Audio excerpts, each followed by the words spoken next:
Voilà, vous faites toujours très bien de nous retrouver pour cet important rendez-vous dédié à l'agriculture. Mesdames et messieurs, bonsoir. Vous êtes dans votre émission Terre Actu. On va démarrer tout de suite avec notre invité déjà installé en plateau. À tout de suite.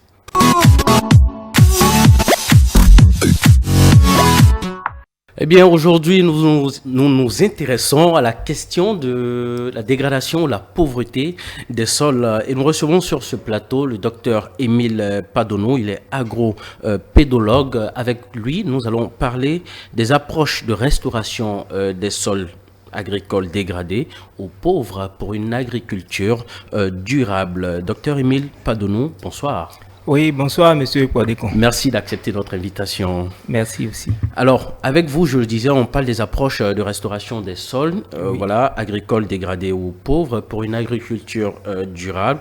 Tout de suite, moi, il y a une question qui, moi, m'a toujours, voilà, taraudé l'esprit. Il serait bien qu'on y revienne. C'est la question de, voilà, de la dégradation et de la pauvreté des sols. C'est quoi un sol dégradé? C'est quoi un sol pauvre? Ok, merci, monsieur Podekon, pour votre invitation. Et selon la FAO, la dégradation des terres est définie comme le déclin des produits et services de l'écosystème.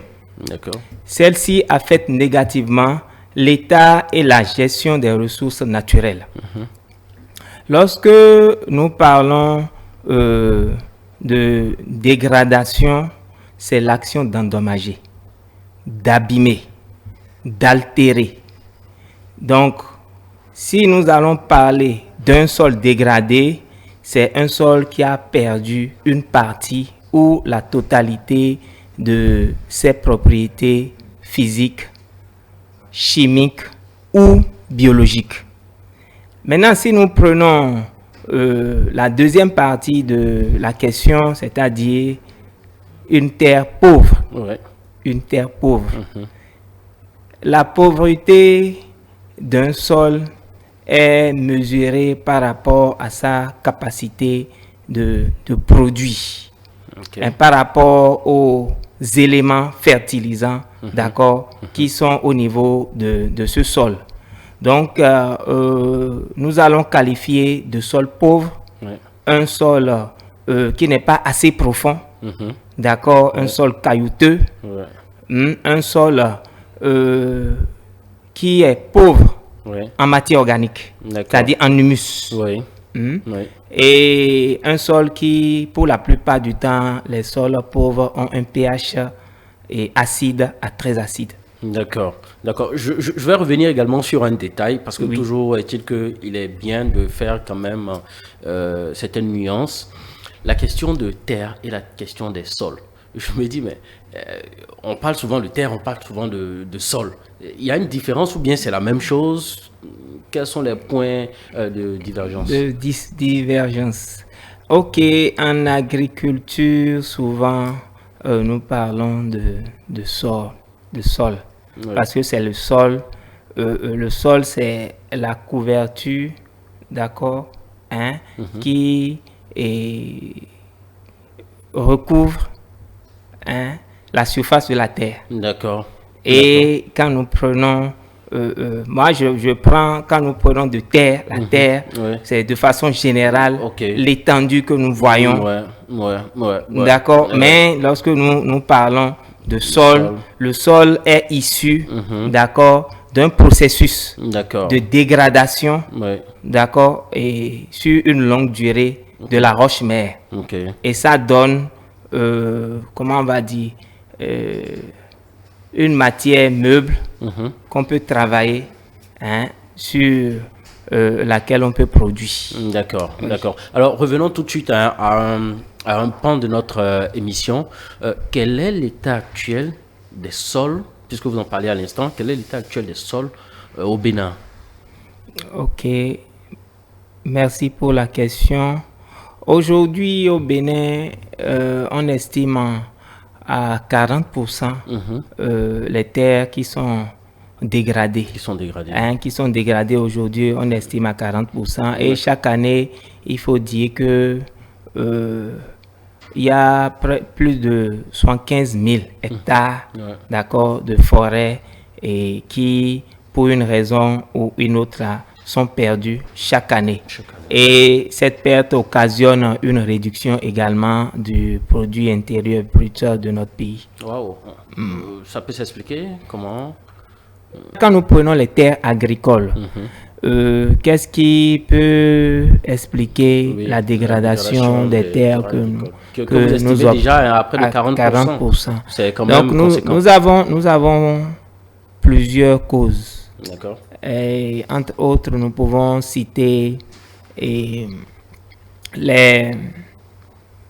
vous savez que chaque fois pour produire, il y a beaucoup de producteurs qui arrivent au lieu, ils n'ont pas assez de main d'œuvre, donc ils font des cultures, ce que nous appelons les cultures sur brûlis. Ok.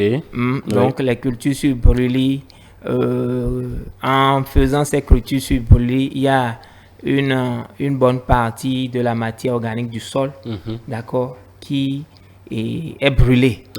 Qui est brûlée. Et il y a l'érosion qui représente également une cause majeure de la dégradation des sols.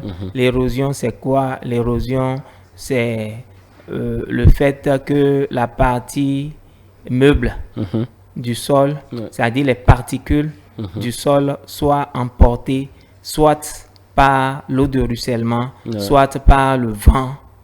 Donc, cela met à nu complètement le sol et montre, si vous voulez, le squelette du sol, et cela forcément agit sur la productivité de ces sols. Donc, nous avons également les mauvaises pratiques agricoles. Les mauvaises pratiques agricoles. Et au nombre de ces mauvaises pratiques agricoles, nous pouvons parler de la non-restitution au sol des éléments nutritifs. Vous voyez, chaque fois quand nous produisons, il y a une partie des éléments nutritifs du sol qui sont emportés par les récoltes. Quand je viens prendre du maïs, avant que ce maïs-là ne se forme, d'accord, il y a des éléments qui ont été prélevés du sol par la plante. Et après ce prélèvement, il n'y a rien qui retourne, que le producteur retourne au sol. Donc, imaginez-vous, d'année en année, vous venez, vous produisez, vous récoltez, mais c'est comme si vous avez quelqu'un qui est là chaque fois, qui s'occupe de vous, mais vous ne prêtez même pas attention à lui. Avec le temps, bon, il va se fatiguer. Forcément. Même un petit merci, c'est quelque chose. Donc, la manière de dire merci au sol, c'est de lui retourner une partie de ce qu'on lui a pris. Donc, c'est un véritable problème au fil des années, la non-restitution des éléments nutritifs exportés par les récoltes et représente une cause majeure de l'état actuel des sols que nous avons. Et il faut également souligner le faible pouvoir d'achat des agriculteurs. Les agriculteurs, parfois, ils veulent restituer au sol, ils veulent quand même donner au sol des éléments pour l'aider à mieux produire. Mais ils n'ont pas les moyens. Ils n'ont pas les moyens, il faut des moyens pour pouvoir acheter les intrants. Mais est-ce que ça se limite aujourd'hui? Parce que notre agriculture connaît quand même une période, disons, moderne. Est-ce que nous n'avons pas dépassé l'étape où on disait que les producteurs ou bien les agriculteurs n'ont pas de moyens? Aujourd'hui, les agriculteurs ont de plus en plus de moyens. Est-ce que ce n'est pas dû à une mauvaise volonté derrière? Oui, c'est discutable. C'est discutable. Je n'avais pas fini. Il y a aussi le fait que on n'apporte pas toujours aux cultures les besoins dont elles ont. Je vais pas faire de tautologie. Ceux dont ils ont besoin pour pouvoir réellement produire. Vous prenez par exemple beaucoup de producteurs aujourd'hui utilisent l'engrais coton pour fertiliser le maïs. Parce qu'ils trouvent qu'ils ont une subvention pour l'engrais coton. ils prennent. Et on sait par exemple que le producteur a installé 5 hectares, 10 hectares de coton et il a pris l'engrais correspondant. Mais au lieu de l'appliquer, il garde une partie qu'il va utiliser après pour fertiliser le maïs. Donc ça, les plantes n'ont pas toujours les besoins. Ou bien l'engrais nécessaire, l'engrais maïs est là, on laisse l'engrais maïs, on va acheter un autre engrais pour appliquer aux cultures. Donc tout ça, ça joue quand même sur la productivité des sols. D'accord, d'accord. Alors je reviens à également une question qui me permettez-moi cette fois-ci à moi là, cette tautologie-là, une question qui me revient. Est-ce qu'on pourrait expliquer que voilà la pauvreté de certaines terres, c'est ça qui motive en fait les agriculteurs à faire une production caractérisée, voilà, par l'utilisation d'engrais chimiques pour densifier bien entendu la production, ou est-ce au contraire l'usage de ces engrais-là qui appauvrit vraiment les sols? J'ai expliqué tout à l'heure le fait que les engrais ne sont pas utilisés à bon escient. Si les doses, d'accord, sont respectées, si au préalable, on fait un petit sondage, ne serait-ce tous les 5 ans, si on peut essayer d'avoir une idée de la matière organique des sols, cela va beaucoup nous aider. Parce que si vous apportez de l'engrais à un sol qui est déjà très pauvre en matière organique, ne vous attendez pas à ce que cet engrais-là puisse avoir un bon effet. Vous n'aurez pas complètement ce que vous voulez. Vous allez plus créer des problèmes, des dommages au sol que quand même permettre au sol de bénéficier de tout ce que vous apportez. Donc voilà un peu. Donc est-ce que c'est les engrais? On peut dire aujourd'hui que c'est la pauvreté des sols qui amène les producteurs à utiliser les engrais. Oui. Oui, c'est la pauvreté. J'ai mis le maïs, ça n'a pas donné. Je vais me dire, c'est sûrement parce que le sol est pauvre. Bien, donc je vais lui apporter des engrais. Mais l'idée directement que nous avons quand nous voulons travailler, c'est apporter au sol des engrais. Mais déjà, les producteurs, les agriculteurs doivent comprendre qu'il faut commencer déjà par restituer au sol les résidus de récolte. J'ai récolté le maïs. D'accord? La paille qui est là, je dois retourner ça au sol. Je dois éviter de brûler les résidus de récolte. Si on peut faire déjà un effort dans ce sens, ne pas brûler les résidus de récolte et voir comment améliorer, d'accord, le taux de matière organique au niveau du sol, je pense que cela va beaucoup aider à l'efficacité des engrais que nous utilisons. D'accord, merci bien, docteur Émile Padonou. Voilà, mesdames et messieurs, vous le savez, dans Terre Actu, il est toujours important pour nous de vous faire découvrir, voilà, certains pans de des thématiques qu'on aborde par ici. Alors, pour cette raison, nous irons tout de suite en immersion. Nous vous projetons cet élément-là que vous allez suivre. Et juste après, on reviendra ici en plateau pour continuer les échanges et parler un peu des approches de restauration. À tout de suite.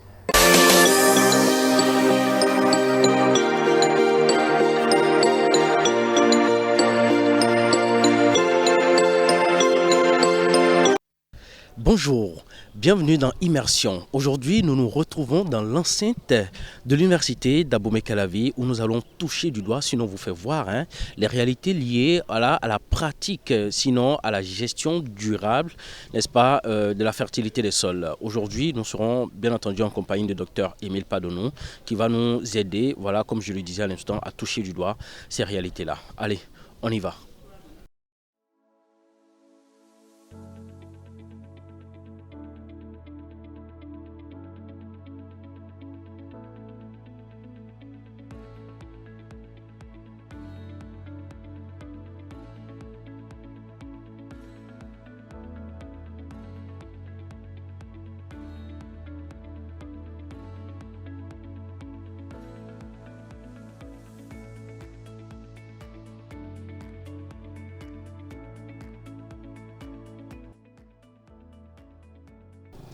Docteur Émile Padono, bonjour et merci de nous recevoir ici. Oui, bonjour Monsieur Kwadekon, soyez la bienvenue. Merci beaucoup. Alors, tout de suite, nous sommes en compagnie d'un dispositif. De quoi s'agit-il? Ok, merci. Il s'agit du niveau égyptien qu'on appelle également le triangle en A. Et on l'utilise pour pouvoir déterminer les courbes de niveau. C'est un triangle équilatéral, d'accord? Donc ce côté que vous voyez là, c'est égal à ce côté et égal à ce côté. Et on a matérialisé le milieu de ce segment-là. Et vous voyez, on a essayé de suspendre un poids ici.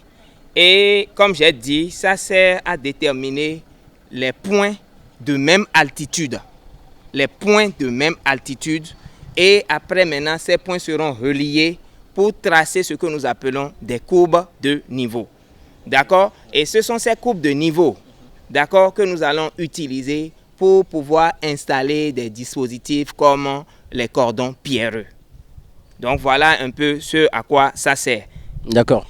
Parmi les mesures de conservation des eaux et des sols, nous avons une technique, d'accord, que nous appelons cordon pierreux. Donc nous allons aujourd'hui installer un cordon pierreux. Quelle est l'utilisation, quelle est l'utilité d'installer un tel dispositif? Vous savez que avec la pluie, lorsqu'il y a une petite pente, il y a les particules du sol qui sont emportées. Il y a l'érosion. Donc, pour freiner la vitesse de l'eau et également pour conserver la partie meuble du sol, on installe ces dispositifs-là dans les champs et on peut également l'installer sur des voies lorsqu'on voit que réellement il y a de ces problèmes d'érosion. Nous avons par là un lit. D'accord, d'érosion. Donc, l'objectif, c'est quoi? C'est d'installer le dispositif de telle manière que l'eau en coulant là puisse être freinée, la vitesse de l'eau puisse être freinée. Nous allons maintenant délimiter la zone où nous voyons déjà le lit de l'eau, là où l'eau circule. Donc, nous allons essayer maintenant de délimiter l'endroit où serait installé le cordon. Donc, sur cette ligne-là maintenant, nous allons avec une pioche, on va prendre et creuser. Donc on va creuser avec la pioche.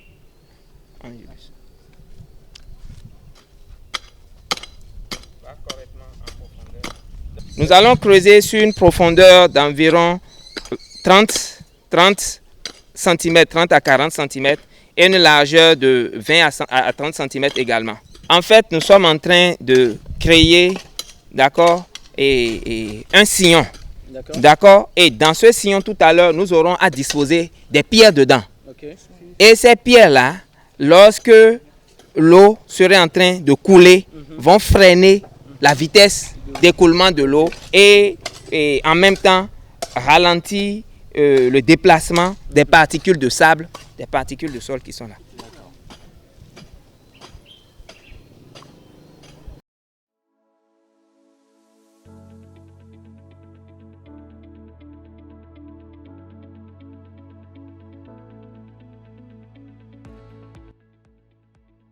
Après avoir réalisé ce sillon, cette tranchée dans la terre, nous allons maintenant disposer les pierres. Donc on cherche des pierres à l'avance et ces pierres-là seront disposées dans le trou. Donc nous allons le faire. J'ai remarqué que vous commencez par les grosses pierres là. Oui. Pourquoi? On met d'abord les grosses pierres en bas et après on va refermer avec les petites. On regarde également le sens d'écoulement de l'eau pour pouvoir positionner les pierres pour que ça puisse réellement faire obstacle à l'eau.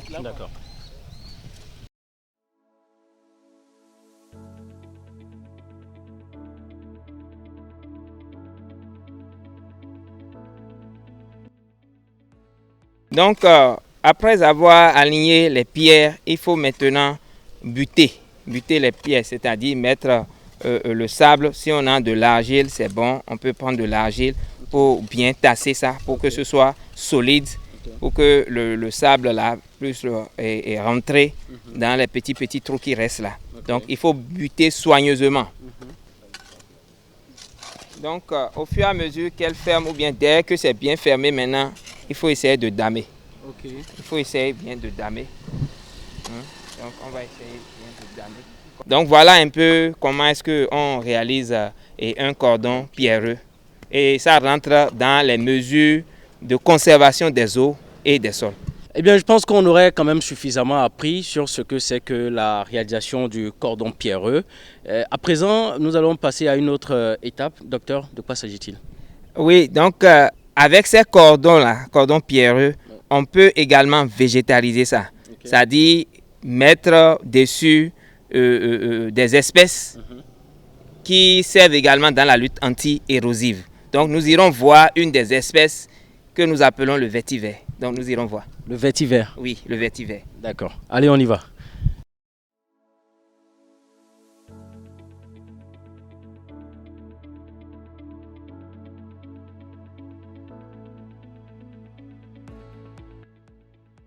Alors, mesdames et messieurs, vous êtes en train de le constater, nous sommes à présent devant une touffe de vétiver et Dr Émile Padonou va nous en parler davantage. Docteur, qu'est-ce qu'on doit savoir ici? Ok, ici vous avez le vétiver, le nom scientifique c'est Chrysopogon zizanoides.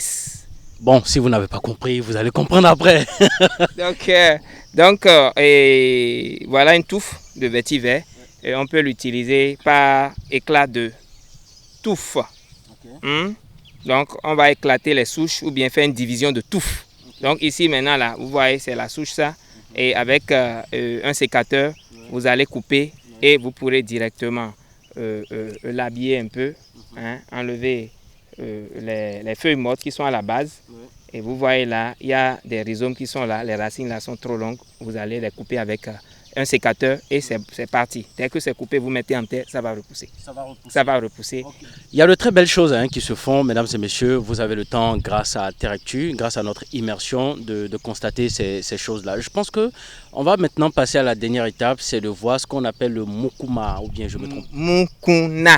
Le mukuna, voilà, je dis bien maintenant. Allez, on va tout de suite à la découverte voilà, du mukuna. Alors, mesdames et messieurs, on parlait à l'instant du mukuna. Voilà ce dont il s'agit. Je crois qu'on les a là. Ça ressemble un peu à du haricot, si je m'en abuse. Oui. Est-ce qu'on peut préparer puis consommer ça? Bon, pour ceux qui ont la technologie, ça ne se prépare pas comme les autres haricots, mais ça se cuisine quand même. Et je pense que depuis 4 à 5 ans maintenant, on a importé la technologie pour préparer ça du Ghana. Parmi les espèces, les légumineuses qui sont utilisées comme plantes de couverture dans la gestion intégrée de la fertilité des sols, nous avons le mukuna, dont vous voyez là. Donc c'est une plante qui couvre le sol, qui couvre et qui produit beaucoup de biomasse. Donc comme vous pouvez voir, vous voyez, donc ça produit beaucoup de biomasse et ces biomasses-là, quand même, arrivent à restituer au sol sa fertilité.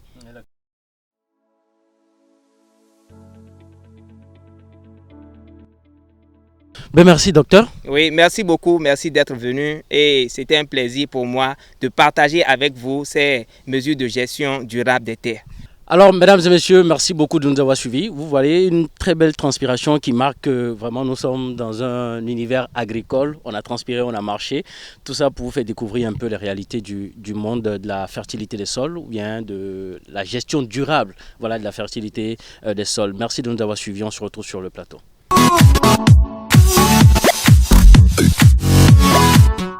Et voilà, nous sommes de retour ici, mesdames et messieurs, en plateau après cette belle partie d'immersion que l'on espère que vous avez pris du plaisir à suivre.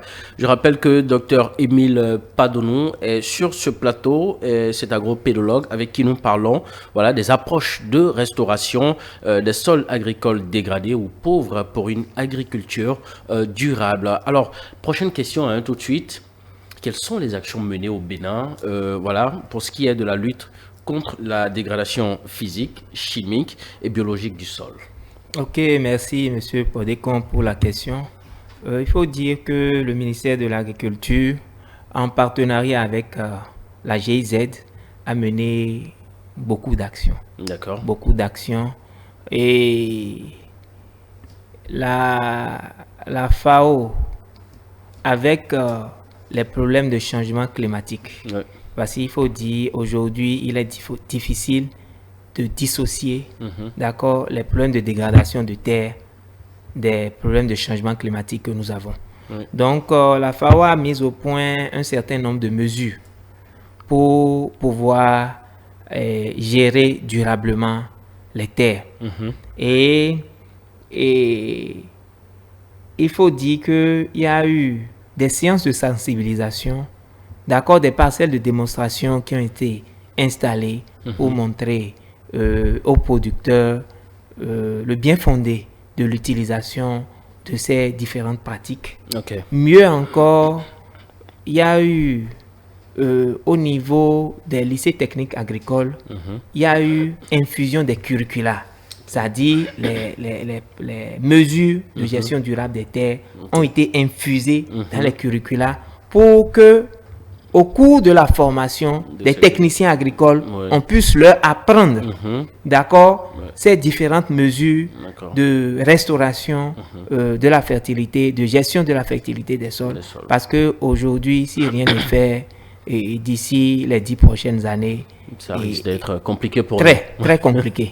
Très compliqué. Okay. Donc, au nombre de ces mesures, nous avons la gestion intégrée de la fertilité des sols. Okay. Qu'est-ce que cela voudrait dire? Cela voudrait dire c'est l'utilisation, d'accord, de plusieurs méthodes, d'accord, pour pouvoir améliorer la production, la productivité des sols. Donc, il y a l'utilisation des plantes améliorantes, comme le mukuna, d'accord, le mukuna dont nous allons montrer tout à l'heure les graines. Et il y a les systèmes, d'accord, j'ai parlé tout à l'heure de la restitution des résidus de récolte. Exactement. Donc ça rentre dans cette mesure de gestion des sols. Nous avons l'agriculture de conservation. Au niveau de l'agriculture de conservation, qu'est-ce qu'on demande? L'agriculture de conservation demande une perturbation au minimum du sol. Il faut perturber le sol. Oui.